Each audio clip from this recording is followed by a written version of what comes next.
할렐루야. 평안들 하셨습니까? 이제 백신도 개발이 되고 몇 달 안 있으면 곧 일반인들에게도 투여될 것이라고 하는데요. 그때까지 바이러스에 걸리지 마시고 꼭 승리하시기를 주의 이름으로 축복합니다. 엊그제 신문을 보니까 북버지니아는 감염률이 80%가 줄어들었다고 그러더라고요. 하원 의원 오피스에서도 이메일을 보니까 80%가 줄었고, 제가 어제 밤에도 그 카운티 웹사이트 들어가서 확인했는데 이제는 17명, 15명, 뭐 많으면 50명, 뭐 이렇게 100명 미만으로 이렇게 줄어들었더라고요. 아마도 이제는 사람들이 어려움을 겪으면서 마스크를 더 착용하고, 물론 동네에서 이렇게 거리를 두고 갈 때는 착용 안 하는 걸 볼 수 있는데 건물 같은 데 들어갈 때는 옛날에 비해서 착용하는 것이 확실히 눈에 띄고 있습니다.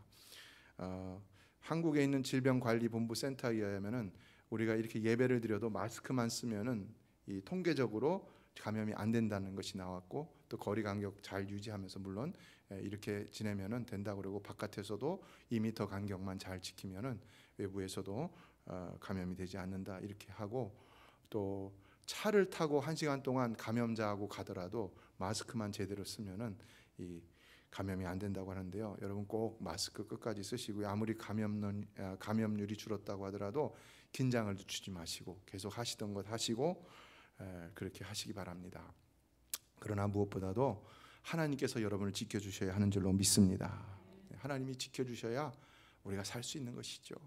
바이러스에 걸리지 않을 수도 있고 걸려도 또 살아날 수가 있는 것이죠. 지난 시간 지금은 주님이 연약한 우리를 끌어안고 등에 업고 붙들고 가시는 때라고 말씀을 드렸는데요. 그러므로 우리의 길이 고통이 있고 어려움이 있다 할지라도 멈춤이 없다는 사실을 기억하시고, 우리는 반드시 하나님께서 인도하시는 소망의 미래로 나아가고 있다는 사실을 믿음으로 감사하실 수 있기를 바랍니다. 따라서 지금 우리에게 중요한 것은 바로 그 하나님을 전적으로 의지하는 일인 것입니다. 만약 하나님 우리를 붙드시는데도 내가 그 손을 자꾸 뿌리친다면 어떻게 되겠습니까? 우리는 그만 그 자리에서 쓰러지고 넘어지게 되는 것입니다. 하나님 붙드는 손에 가만히 붙들고 있어야지 자꾸 그걸 뿌리치려고 하면 어려움을 당할 수가 있다는 것입니다. 그래서 성경은 지난 시간 말씀처럼 하나님이 우리를 사랑하신다는 말씀보다도 우리에게 하나님을 사랑하는 말씀을 더 많이 권면하시고 있는 것을 볼 수가 있는데요. 그래서 오늘도 우리는 다시 한번 다짐해야 되는 것입니다. 이 어려운 힘든 시기 더욱 주님의 손을 붙들고 놓지 말고 꼭 붙잡고, 그래서 이 어려운 시기에 주님 의지함으로만 승리할 수 있게 되기를 간절히 소망합니다. 그러면 넘어졌다 하더라도 다시 일어나게 될 줄로 믿습니다. 주님께서 붙들고 계시면 넘어져도 아주 엎드러지지 않는다고 그랬어요. 시편 기자가 얘기했잖아요. 그러니까 우리가 꼭 주님 손 붙들고 승리할 수 있기를 바랍니다. 미국의 16대 대통령 아브라함 링컨은 대통령 취임식에서 이런 말을 했습니다. 지금 저는 워싱턴 대통령 이래 그 어떤 역대 대통령들이 겪었던 어려움보다 더 큰 어려움에 직면해 있습니다. 그러나 전임 대통령들이 항상 의지했던 하나님의 은혜가 아니면 저는 결코 어떤 것도 성취할 수 없다고 생각합니다. 그러므로 저는 이제 전능하신 하나님의 도우심을 바라봅니다. 오직 그분을 의지합니다. 그래서 정말로 이 아브라함 링컨은 하나님만 의지하는 모습을 보여줬는데, 그래서 어떤 결과가 나타났습니까? 남북 전쟁이 종식이 되고, 그래서 노예가 해방이 되고, 거기서 정말 오늘날과 같은 미국이 초강대국으로, 세계 초강대국으로 발돋움하는 놀라운 역사가 시작되었다는 사실입니다. 잠언 3장 5절은 너는 마음을 다하여 여호와를 신뢰하고 내 명철을 의지하지 말라고 그랬습니다. 여러분 정말로 여러분의 생각을 의지하지 마시고 오직 하나님만을 의지하는 복된 성도들 되시길 주의 이름으로 축원합니다. 오늘 본문은 바로 그것을 이야기하고 있습니다. 오늘 본문 시편 146편으로부터 150편까지는 할렐루야로 시작하고 할렐루야로 마치는 할렐루야시 혹은 할렐시라고 명명하고 있는데요. 시편 전체를 보면은 이런 할렐시가 세 부분에 걸쳐서 수록이 되어 있습니다. 제1 할렐시는 시편 113편에서부터 118편까지고, 제2 할렐시는 시편 136편인데 이 시편 136편 한 시편이 한 시가 대할렐시로, 그레이트 할렐시로 이렇게 불려지고 있습니다. 왜 그러냐면은 이 시편 136편을 보면은 다른 시들과는 다르게 전체가 다 하나님의 긍휼하심과 그 위대한 자를 인자하심을 계속해서 처음부터 끝까지 노래하고 있기 때문입니다. 그리고 이제 오늘 본문 146편으로부터 시작해서 150편까지가 제3 할렐시라고 할 수 있는데, 여기에서는 이제 시편을 마무리 짓는 것입니다. 그래서 보다 광범위한 측면에서 선민 이스라엘을 중심으로 해서 온 우주 만물을 다스리시는 절대 주권자이시고 창조자로서의 하나님을 포괄적으로 모든 그 하나님의 그 성호를 찬양하고 그 행사를 찬양하고 섭리를 찬양하고 창조를 찬양하고 그러면서 또 권면하고 이런 것을 볼 수가 있는데요. 이것이 이제 마지막에 하나님에 대한 찬양만 나오는 이런 모음 송영집의 성격을 가지고서 시편을 마무리하고 있는 것을 볼 수 있습니다. 오늘 본문이 바로 그 마지막 모음 송영집을 여는 첫 번째 시편이라 할 수 있는데, 이 오늘 본문에서도 정말로 놀라운 하나님에 대한 고백이 나오고 있고, 그 시편 150편 지금 굳이 말한다면 145편까지의 모든 나왔던 내용들을 총 정리해서 일목요연하게 한 4가지 정도로 우리에게 교훈하면서 시편을 결론 지어주고 하나님을 찬양하는 것을 볼 수가 있습니다. 오늘은 이것을 가지고 함께 살펴보며 은혜를 나누도록 하겠는데요. 첫 번째는 1절로 2절에서 우리의 영혼이 평생의 여호와를 찬양해야 된다는 얘기를 하고 있습니다. 이 우리 교훈이죠.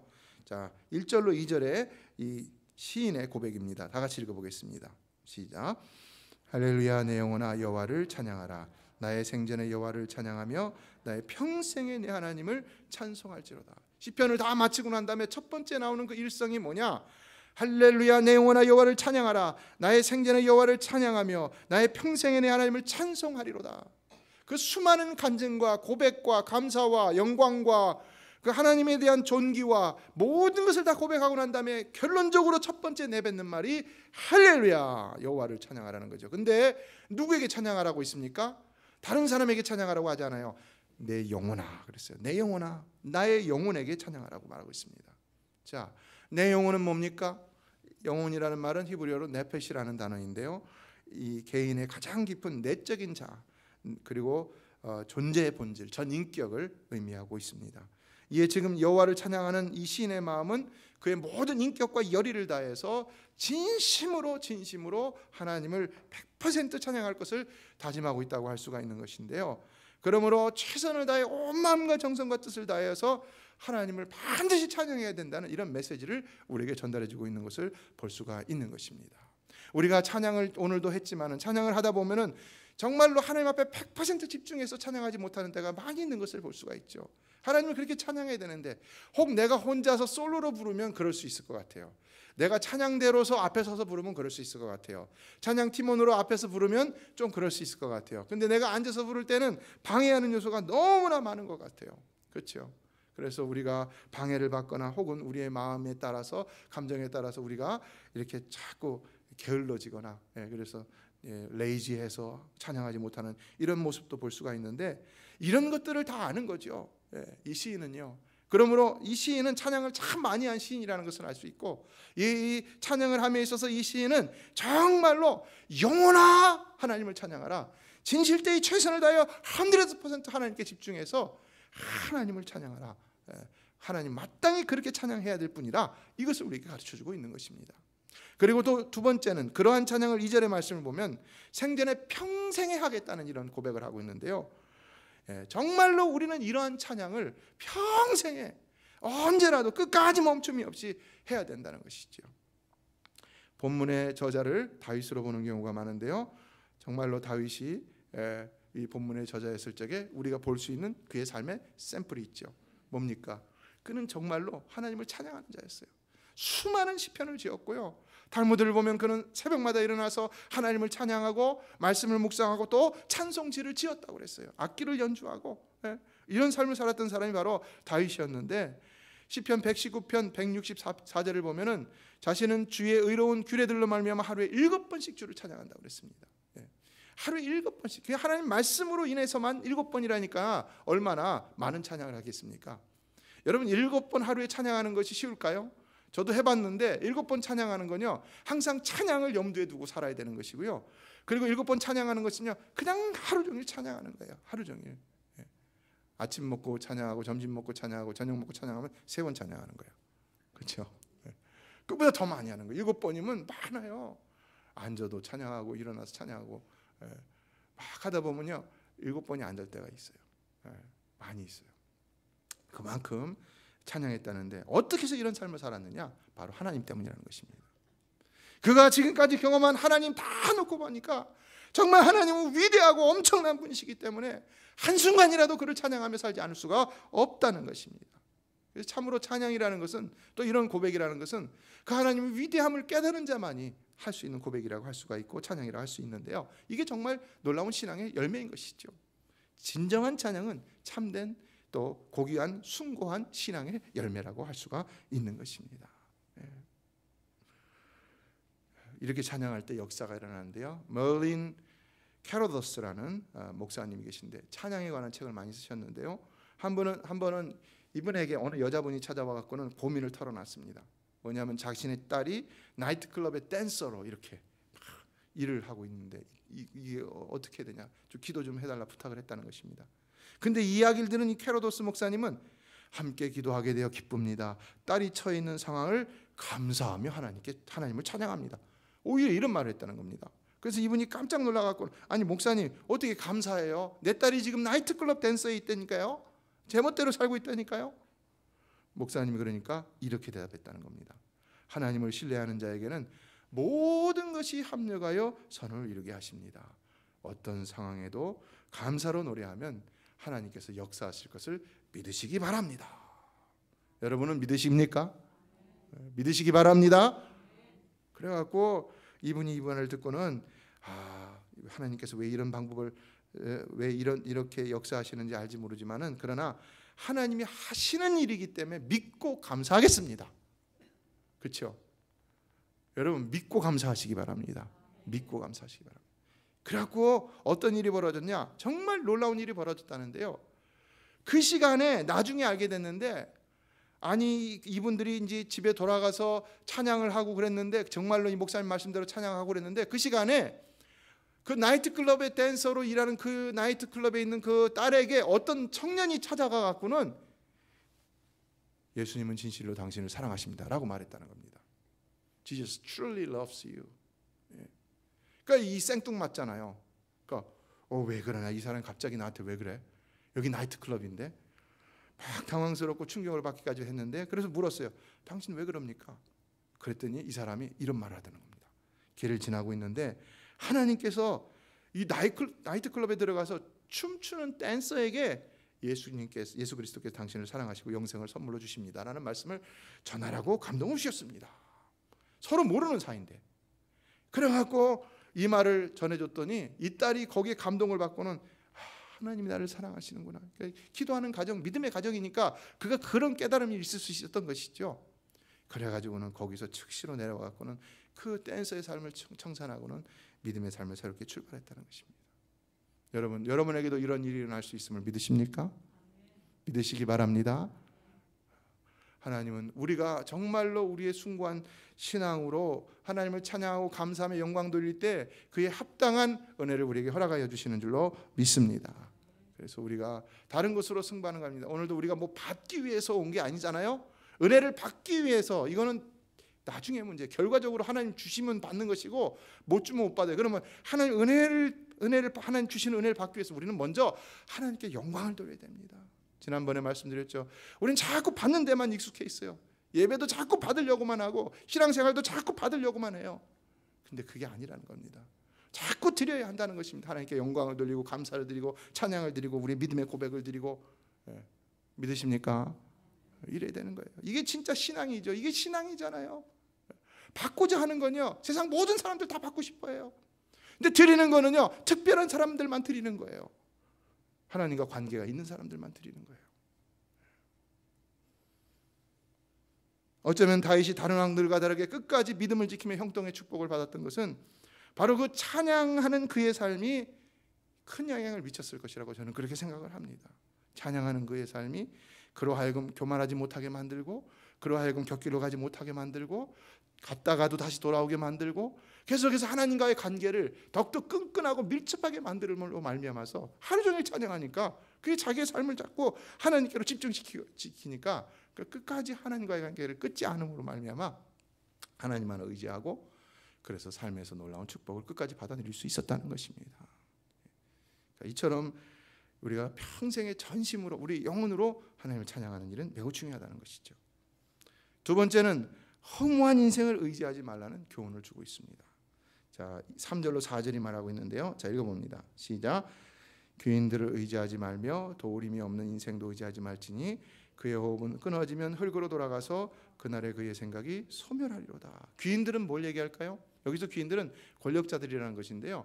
옛날 성경에는 방백들이라고 나왔는데 영어 성경을 보면 프린세스 그랬어요. 프린스가 뭡니까? 왕자잖아요.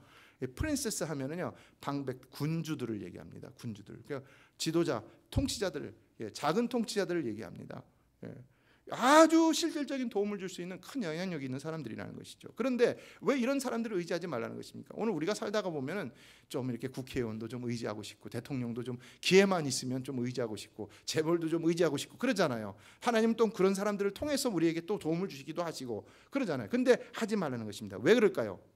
여기 방백들, 이 군주들, 이 귀인들은요 정말로 세상에서 생각하기에는 요지부동하게 우리에게 절대적인 도움을 줄 수 있는 사람이라고 생각하는 거예요.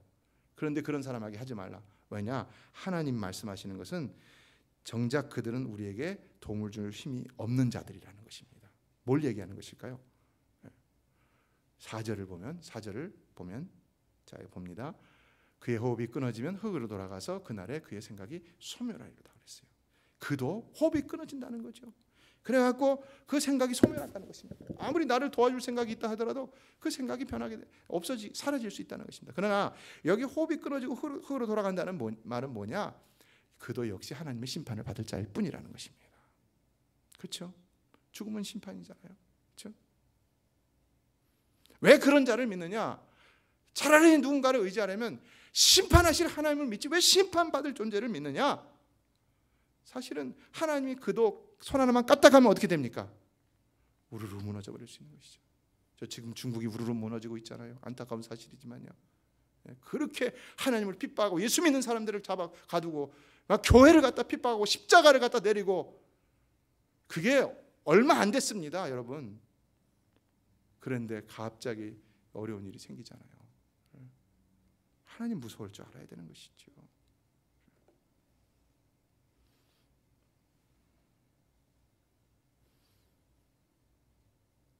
세상엔 진정 나를 확실히 도와줄 수 있는 내가 의지할 사람이 없다는 것입니다.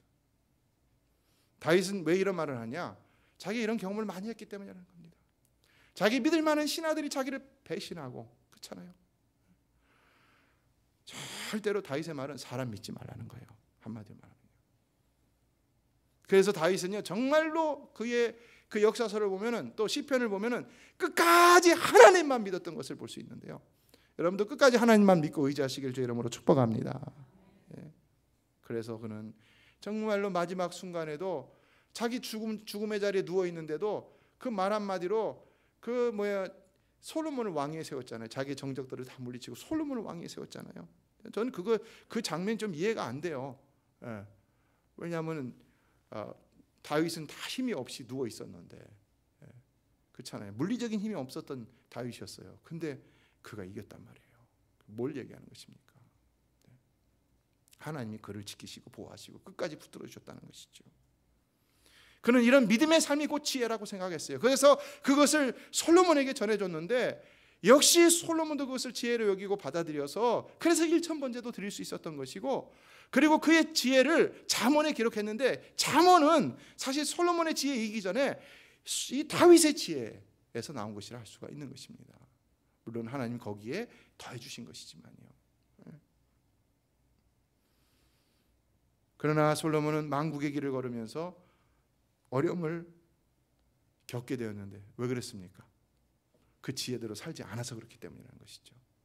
결국은 이 다윗의 삶이 오직 하나님만 믿고 의지하는 삶으로 끝까지 형통함으로 과연 인생이 누구를 의지해야 하는지를 잘 보여주는 좋은 샘플이었다면, 솔로몬의 삶은 그런 삶을 살다가도 사람을 의지하다 실패함으로 과연 인생이 누구를 의지하면 안 되는지를 잘 보여주는 나쁜 샘플이라고 할 수가 있는 것입니다. 사람을 의지하면요, 당장은 마음이 든든하고 만사가 형통할 것 같습니다. 물질을 의지하면 여기 100만 불이 딱 있으면 마음이 든든할 것 같아요. 내 통장에 지금 100만 불이 들어오면요, 마음이 든든할 것 같아요. 그러나 그것이 영원할 것 같습니까, 여러분? 내 앞에 권력자가 나를 도와준다고 확실히 맹세하면 난 든든할 것 같아요. 절대 그렇지 않다는 거죠. 변할 수 있다는 겁니다. 언제든지 체인지 될 수 있다는 것입니다. 마음이 변하고 상황이 변하고 형편이 변하고 오늘 본문의 말씀처럼 언제 흙으로 돌아갈지도 모른다는 겁니다. 그럼 우리 하나님은 어떻습니까? 하나님은 당장 눈에 보이지 않으니까 좀 불안할 수도 있어요. 그냥 믿음이 중요하다는 것이죠. 그러나 하나님만 믿으면 하나님 변치 않으신다는 것입니다. 그의 우리를 향한 사랑도 변치 않으시고요, 그의 능력은 여전히 변하지 않으시고요, 절대 능력이시니까요. 그분은 우리를 버리지 않으시고 그러므로 우리의 모든 삶을 책임져 주셔서 반드시 모든 것이 합력하여 선을 이루게 하신다는 것입니다. 그래서 어려움이 있다 할지라도 합력하여 선을 이루게 하시는 것이 성경의 결론입니다. 믿으십니까? 그리고 창세기부터 계시록까지 보세요. 합력하여 선을 이루는 것이죠. 항상 선이 아닙니다. 합력하여 선을 이루어요. 우리의 인생도 마찬가지입니다. 합력하여 선을 이루는 것입니다. 다윗도 마찬가지죠. 그가 가장 평탄한 삶을 살았지만 그러나 합력하여 선을 이룬 삶인 것이죠. 2차 대전을 성공적으로 이끌었던 영국의 장군 가운데 버나드 몽고메리 장군이라는 유명한 장군이 있는데요. 그가 사하라 사막에서 영국군을 괴롭히던 그 사막의 여우라고 불리던 독일의 롬멜 장군의 기갑부대를 갖다가 아주 막강한 기갑부대였는데 그거를 갖다가 물리쳐 갖고 두각을 나타내기 시작했습니다. 그래서 우리가 잘 아는 노르만디 상륙작전의 사령관이 돼서 연설을 하게 됐는데 그가 연설을 하면서 성경 구절을 말하기 시작했다는 것입니다. 시편 56편 4절 11절 말합니다. 내가 하나님을 의지하고 그 말씀을 찬송하올지라 내가 하나님을 의지하였은즉 두려워하지 아니하리니 혈육을 가진 사람이 내게 어찌하리까? 내가 하나님을 의지하였은즉 두려워하지 아니하리니 사람이 내게 어찌하리까? 이런 말을 인용을 했는데요. 그러니까 이 병사들이 이 말을 듣고는 막 힘을 내기 시작했다는 것입니다. 사실 상륙작전은 쉬운 게 아닙니다. 공격이 어렵습니까? 방어가 어렵습니까, 여러분? 공격이 훨씬 더 어려운 것입니다. 근데 물속에서 들어가는 상륙작전인데 얼마나 어렵겠습니까? 그러니까 많은 군사들과 많은 무기들이 동원된다 할지라도 전쟁에 참여하는 사람들은 두려운 마음이 있는 것이죠. 근데 이 말을 듣고는 힘을 내기 시작했다는 것입니다. 야, 우리가 하나님을 의지하면 두려움에서 벗어날 뿐만 아니라 누구라도 전능하신 하나님으로 말미암아서 우리가 승리할 수 있다. 하나님 이기게 하신다. 그러니까 용기 빼앗고 싸워갖고는 아주 대승을 거두고는 그 전쟁을 갖다 끝내버렸다는 거 아닙니까? 오늘 우리가 코로나 바이러스도 마찬가지입니다. 왜 자꾸 제가 말씀으로 힘을 내라고 말씀을 드립니까? 이게 중요하다는 것입니다. 우리 마음이 약해지고 우리 믿음이 약해지면요, 모르겠어요, 바이러스가 쑥 들어올 수도 있어요. 그러지 말라는 거예요. 하나님 여러분 지켜주시는 줄로 믿습니다. 하나님 붙드시기를 바랍니다. 말씀 붙드시기를 바랍니다. 믿음이 약해지지 마시기 바랍니다. 의심하지 마시기 바랍니다. 하나님 함께 하시는 것입니다. 이게 중요한 거예요. 무엇보다 중요한 겁니다. 그러므로 셋째, 하나님만 의지하면 반드시 복을 받는다는 것입니다. 이것이 또한 시편의 결론이죠. 5절로 9절이 말하는데요, 여호와 하나님을 의지해야 할 필요성으로 이것을 말하는데, 먼저 5절은 이 섹션의 전체적인 주제로서 이렇게 말하고 있습니다. 5절을 다 같이 읽겠습니다. 시작. 야곱의 하나님을 자기 도움으로 삼으며 여호와 자기 하나님에게 자기의 소망을 두는 자는 복이 있도다. 그렇죠. 그리고 6절로 9절은 이제 그가 베푸시는 도움과 복을 구체적으로 노래하고 있습니다. 먼저 6절을 읽겠습니다. 시작. 여호와는 천지와 바다와 그 중에 만물을 지으시며 영원히 진실함을 지키시며. 뭘 얘기하는 것입니까? 하나님은 창조주이시라는 걸 얘기하고, 또한 하나님은 섭리의 하나님이라는 것인데, 어떤 섭리의 하나님이라면 진실함으로 세상을 다스리시는 섭리의 하나님이라는 겁니다. 진실함으로. 통치자가 진실하지 않다면 그 나라가 어떻게 되겠습니까? 근데 하나님은 진실함으로 그 나라, 그가 창조하신 모든 세계를, 우주 만물을 통치하시고 다스리신다는 것입니다. 그러니까 우리 하나님이 천지를 창조하셨다, 또 섭리하신다는 말씀 속에서 얼마나 그분이 능력이 위대하시고, 또 진실함으로 통치하신다는 말씀 속에서 얼마나 그분이 신실하신지를 알 수가 있는 것이죠. 그래서 7절은 말합니다. 읽습니다. 시작. 억눌린 사람들을 위해 정의로 심판하시며 줄인 자들에게 먹을 것을 주시는 이시로다. 여호와께서는 갇힌 자들에게 자유를 주시는도다. 그래서 하나님은 정의로 세상을 심판하시고 가난한 자, 줄인 자, 먹을 것이 없는 자에게 먹을 것을 주시고 갇힌 자들에게는 자유를 주신다는 것이죠. 그래서 연약한 인생이라도 소망이 있을 수 있는 것이고 하나님 때문에 살맛이 날 수 있다는 겁니다. 만약에 그렇지 못하다면 세상은 너무 불공평하기만 한 것이죠. 계속해서 어려움을 당하기만 하는 것이죠. 누구도 밑에서 치고 올라갈 소망이 없는 것이죠. 그러나 세상에 그런 일이 일어나는 건 바로 하나님 때문이라는 것입니다. 세상에서는 권성징악이라는 말을 하는데 그건 다 하나님의 섭리라는 것입니다. 하나님이 정말로 선을 더 인커리지 해주시고 악을 더 심판하시기 때문에, 징벌하시기 때문에 이런 말이 나오는데 세상에 이런 일이 일어난다는 것이고요. 또 우리 속담에 거지도 부지런하면 더운 밥을 먹는다고 했는데 우리가 부지런히 행할 때 손이 행한 대로 얻을 수 있는 것도 다 하나님의 섭리라는 것입니다. 진실함을 행하시는 섭리라는 것입니다. 세네카는 자유를 지키기 위해서는 마땅히 많은 희생을 무릅써야 된다는 것인데요. 희생을 무릅쓰고 열심히 싸우면 자유도 얻을 수 있다는 것도 하나님이 섭리하시기 때문에 그렇게 우리가 노력하면 자유도 얻을 수 있다는 것입니다. 이게 진실함이라는 것이지요. 1+1은 1이 될 수 있다는 것이 은혜인 것입니다. 믿으십니까? 그래서 인생이 무엇을 잘 알아서 해나가는 것 같아도 다 하나님의 섭리라는 것을 알아야 되는 것인데요. 그러므로 이것이 이렇게 되지 않는 우리 삶이라면 우리는 말씀으로 다시 우리의 삶을 돌아볼 수 있어야 되는 것입니다. 하나님이 안 해주신다고 생각하는 것이 아니라 내가 내 삶을 돌아보면서 내가 과연 말씀대로 살지 못하는 것이 무엇인지를 돌아볼 수 있어야 되는 것입니다. 또 8절로 9절은 말합니다. 읽어봅니다. 시작. 여호와께서 맹인들의 눈을 여시며 여호와께서 비굴한 자들을 일으키시며 여호와께서 의인들을 사랑하시며 여호와께서 나그네들을 보호하시며 고아와 과부를 붙드시고 악인들의 길은 굽게 하신도다. 누가 맹인들을 보살피고 누가 그들의 눈을 열어주고 또 누가 비굴한 자는 누굽니까 여러분? 비굴한 자, 이거는 뭐 어떤 악한 자들로 인해서 낮은 자리에 처한 자라는 이런 의미가 있는데요. 과연 이런 자들을 누가 일으켜줄 수 있습니까? 누가 억울함을 당한 자 누가 일으켜줄 수 있습니까? 오직 의인을 사랑하시며 나그네와 고아와 과부와 같은 자, 이 약한 자들을 돌보시고 악인들의 길은 굽게 하시는 이분은 하나님밖에 없다는 겁니다. 세상에 아무리 해도 안 되는 것을 하나님이 하신다는 것입니다. 하나님이 악하게 하려는 것에 하나님은 반드시 심판하신다는 것입니다. 그래서 다시 올라가 5절은 그 하나님께만 소망을 두는 자를 하나님이 반드시 축복해 주신다는 것입니다. 자꾸 중국 얘기를 해서 미안한데요. 아무도 건드릴 수 없는 대국이 되어버렸어요. 근데 하나님이 건드리시잖아요. 참 우리는 안타까운 마음으로 기도했는데 하나님이 건드시잖아요. 저는 이번 기회에 이 나라가 그 나라 인민들이 불쌍하다고 생각합니다. 그 중화 인민이라고 그러죠. 중국들은. 네, 그 공산당이 변화되기를 간절히 소망합니다. 중국이 변화돼야 돼요.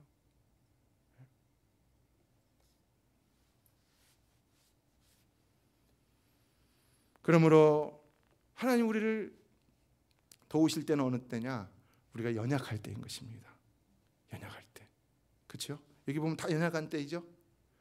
맹인들, 가난한 자, 다 연약한 때입니다. 없는 자. 그러므로 우리가 연약할 때는 하나님께 부르짖어야 한다는 것입니다. 반드시 응답하신다는 것입니다. 그래서 성경에 보면은 연약한 환경에 있는 사람들이 부르짖을 때 하나님 응답해 주신 것을 보게 됩니다. 이스라엘 백성들이 애굽 땅에서 연약한 가운데 하나님 앞에 부르짖을 때 하나님께서 그들에게 구원의 손길을 베풀어 주셨던 것을 볼 수 있었습니다. 사사 시대에도 그들이 연약한 가운데 하나님 앞에 부르짖을 때 하나님 그들을 나무라지 아니하시고 못 본 채 하지 아니하시고 그들을 붙드셔서 그들을 그 어려운 가운데서 일으켜 세우시는, 사사를 세워서 구원해 주시는 역사들을 계속해서 베풀어 주셨던 것을 볼 수가 있습니다. 다윗도 시편 30편 2절에서 말합니다. 여호와여 내 하나님이여 내가 주께 부르짖으며 나를 고치셨나이다. 병들었을 때, 연약할 때 하나님 앞에 쭉 살려달라고 부르짖으니까 하나님이 고쳐주셨다는 것이죠.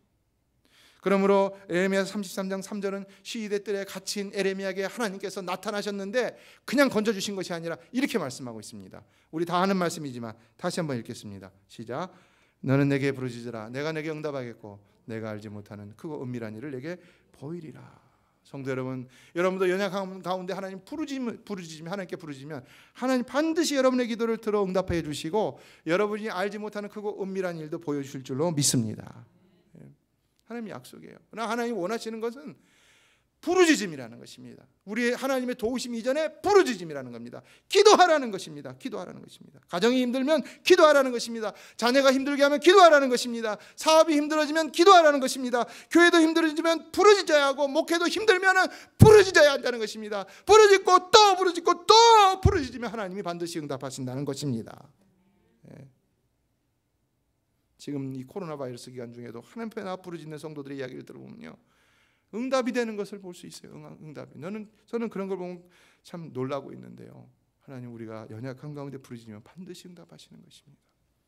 그래서 마지막으로 네 번째 10절은 결론적으로 이것은 시편 146편의 결론이기도 하지만 또한 시편의 결론이라고도 봅니다. 시편을 읽고 난다면 우리는 마지막에 어떠해야 되느냐? 여호와의 영원한 통치를 기뻐하고 찬양하게 된다는 것입니다. 또 그렇게 해야 된다는 것입니다. 여러분, 하나님의 다스림이 최고의 기쁨이고 영광이고 행복인 줄로 믿습니다. 오늘도 나를 하나님이 통치하시고 나의 길을 인도하시고 나의 모든 것을 주관하신다면 그것처럼 기쁘고 행복한 일은 없는 것이고 축복은 없는 것입니다.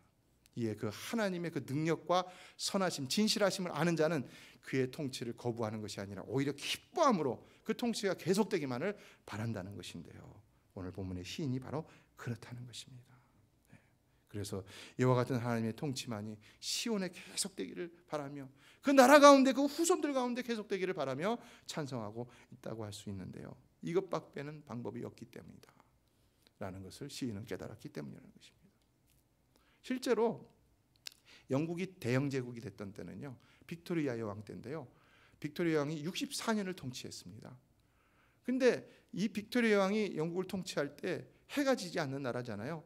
대영 제국이 됐잖아요. 세계 패권을 쥐었어요. 미국이 2차 대전 이후로 세계 패권을 쥐기 전에는요, 영국이 패권을 줬어요. 그 전에, 지금은 달러가 기축통화지만요, 옛날엔 파운드가 기축통화였어요. 영국이 대단한 나라예요. 조그만 나라인데도요. 근데 어떻게 그렇게 될 수 있느냐? 이 빅토리아 여왕 때문이었다는 겁니다. 그럼 빅토리아 여왕은 왜 이렇게 할 수 있었느냐? 어느 날 우간다의 왕이 찾아와 갖고는 이 영국을 막 돌아보고는 놀라갖고 어떻게 이런 나라가 될 수 있었습니까? 물었더니 그 빅토리아 왕이 성경을 가지고 나와갖고는 이렇게 얘기했다는 거예요. 이 성경 말씀대로 내가 통치했기 때문입니다. 성경대로. 이 성경대로. 여러분, 성경은 참고서가 아닙니다. 교과서인 줄로 믿습니다. 성경 말씀대로 살아야 되는 것이지 성경을 인용해서 사는 것이 아닌 것입니다. 성경 보고 길을 가는 것입니다. 성경 보고 판단을 하는 것이고요, 성경 보고 계획을 짜는 것이고요, 성경 보고 순종하며 따라가는 것입니다. 이게 성경입니다. 이 성경이 그래서 주어진 것입니다. 빅토리아 왕이 그렇게 했더니 나라가 그렇게 세계적인 강국이 되었다는 겁니다. 초대 강국이 되었다는 것입니다. 우리의 삶도 성경대로 하나님의 온전한 통치를 받으며 살아야, 그 통치에 온전히 순복하며 살아야 어떤 위기가 와더라도 능히 극복하고 흥하게 될 수 있다는 것입니다. 지금 미국이 중국과 대립하고 있지만요, 저는 중국이 두렵지 않습니다. 왜냐하면 그들은 창조주여 섭리주여 심판주이신 하나님을 멸시하는 자들이기 때문입니다. 그래서 지금도 그렇게 어려움을 당하고 있다고 생각하는데요, 코로나 바이러스뿐만 아니라 홍수, 메뚜기떼, 지진, 돼지 바이러스, 흑사병, 세상에 온갖 나쁜 것은 다 가지고 있어요 지금요. 그렇죠? 예. 참 이 이야기하기가 쉽지 않아요. 참 웃을 수도 없는 얘기예요. 너무 비극적이기 때문에요. 지금 그 거대한 시들이 다 물에 잠겨버렸어요. 예? 코로나 바이러스가 우한에서 최초로 발병됐다는 거 우리 잘 알죠? 그래서 트럼프 대통령이 우한 바이러스까지 얘기를 했었는데요. 나중에 이야기를 들어보니까요, 그 우한이 1919년 작년에 종교정책 시범지로 지정이 돼서 기독교 핍박을 가장 많이 했던 곳이라는 것입니다. 그래서 우리가 이렇게 막 그 신문에서 십자가 내리고 막 그런 거 있었잖아요. 교회를 폭파시키고 이런 게 우한에서 일어났다는 겁니다. 무려 48개의 큰 교회들을 갖다 다 폭파시키고 폐쇄시켰다는 겁니다. 네. 어떻겠습니까, 여러분? 하나님이, 저는 이건 놀라워요. 이렇게 2019년에 생긴 일이라 2019년에 바로 만약에 그 하나님 치셨다면요, 이건 참 엄청난 일이에요. 엄청난 일이에요. 지금 이들이 홍콩도 접수하고 홍콩에 있는 많은 그리스도인들은 이제는 공산주의 아래서 우리가 어떻게 신앙생활을 해야 되나 좀 두려운 마음이 있는데요. 과연 이 중국의 끝은 어디로 갈 것인가? 감히 하나님을 두려워함으로 이들이 염려되지 않을 수가 없는 것입니다. 말씀을 맺습니다. 그러므로 성도 여러분, 멸망 중에라도 인생의 소망은 오직 예수 믿고 회개하고 하나님만 의지하는 길밖에 없는 줄로 믿습니다. 여러분도 항상 이 믿음의 길, 참된 소망의 길에서 떠나지 마셔서 늘 위기 속에서도 반전의 새 역사를 써내려갈 수 있게 되기를 다시 한번 주의 이름으로 축복합니다. 이제는 우리가 더 이상 코로나 바이러스 내에서 가만히 앉아 있을 수만은 없는 것입니다. 이건 핑계입니다. 마스크만 쓰고 사회적 거리만 두면은 손 세정 잘하고 그러면 우리가 안전할 수 있어요. 근데 이것 때문에 우리가 아무것도 못한다는 건요, 그건 하나님 앞에서 죄송한 일입니다. 이제는 우리가 사명을 감당해야 됩니다. 매스미디어가 얼마나 발달했습니까? 또 SNS가 얼마나 발달했습니까? 여러분 카톡으로 다 구역별로 보내드렸죠. 그거 가지고 이웃에게 다 보내세요. 내가 힘을 얻고 이 말씀으로 한 주간을 또 살았고 내가 또 바이러스를 이겼습니다. 당신도 한번 들어보세요 하고 보내세요. 보내다 보면은 하나님 역사하시면 또 그도 예수 믿고 구원의 자리에 이르게 되는 것이죠. 어쨌든 간에 우리는 이번 한 주간도 그냥 흘려보내지 마시고 반드시 우리 장로님 말세의 징조들이 나타나고 있다는데 사실이에요. 여러분 꼭 우리 이 사실 기억하면서 한 영혼이라도 구원하기 위해서 모든 힘과 모든 노력, 그래서 정말 사명을 잘 감당할 수 있는, 우리의 형편에서 사명을 잘 감당할 수 있는 그런 복된 한 주간이 되기를 주의 이름으로 축원합니다. 여러분이 사명을 감당하고자 하면 하나님 여러분의 일도 감당해 주실 줄로 믿습니다. 기도하겠습니다.